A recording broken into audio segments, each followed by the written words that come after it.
পেছনে থেকে যাওয়া লোকেরা আল্লাহর রসূল থেকে বিচ্ছিন্ন হয়ে বসে থাকতে পেরে আনন্দ লাভ করেছে, আর জান ও মালের দ্বারা আল্লাহর রাহে জিহাদ করতে অপছন্দ করেছে এবং বলেছে, এই গরমের মধ্যে অভিযানে বের হয়েও না।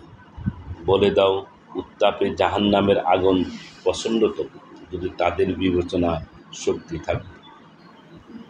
অতএব তারা সামান্য হেসে নিক এবং তারা তাদের কৃতকর্মের বদলাতে অনেক বেশি কাঁদবে। বস্তুত আল্লাহ যদি তোমাকে তাদের মধ্যে থেকে কোনো শ্রেণীবিশেষের দিকে ফিরিয়ে নিয়ে যান এবং অতঃপর তারা তোমার কাছে অভিযানে বেরোবার অনুমতি কামনা করে, তবে তুমি বলো যে তোমরা কখনো আমার সাথে বেরোবে না এবং আমার পক্ষ হয়ে কোনো শত্রুর সাথে যুদ্ধ করবে না।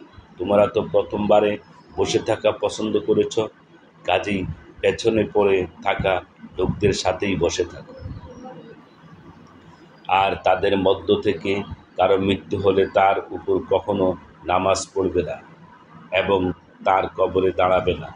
তারা তো আল্লাহর প্রতি অস্বীকৃতি জ্ঞাপন করেছে এবং রসুলের প্রতিও। বস্তুত তারা নাফরমান অবস্থায় মৃত্যুবরণ করেছে।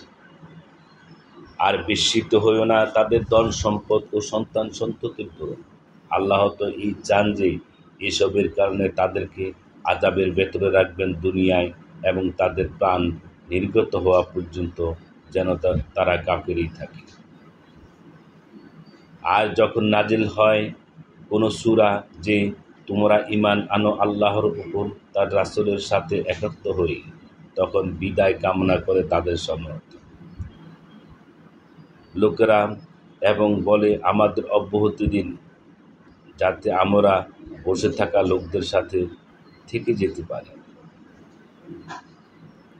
তারা পেছনে পড়ে থাকা লোকদের সাথে থেকে যেতে পেরে আনন্দিত হয়েছে এবং মোহর এঁটে দেওয়া হয়েছে তাদের অন্তরসমূহের উপর।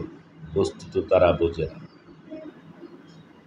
কিন্তু রসূল এবং সেসব লোক ঈমান এনেছে তার সাথে তারা যুদ্ধ করেছে নিজেদের জান ও মালের দ্বারা। কল্যাণ তাদের জন্য নির্ধারিত রয়েছে কল্যাণসমূহ এবং তারাই মুক্তির লক্ষ্যে উপনীত হয়েছে। আল্লাহ তাদের জন্য তৈরি করে রেখেছেন কাননপুঞ্জ, যার তলদেশে প্রবাহিত রয়েছে প্রস্রবণ। তারা তাতে বাস করবে অনন্তকাল। এটাই হলো বিরাট কৃতজ্ঞতা। আর ছলনাকারী বিদয়ীন লোকেরা এলো যাতে তাদের অব্যাহতি লাভ হতে পারে এবং নিবৃত্ত থাকতে পারে তাদেরই যারা আল্লাহ ও রসুলের সাথে মিথ্যা বলেছিল। এবার তাদের উপর শীঘ্রই আসবে বেদনাদায়ক আযাব যারা কাফের।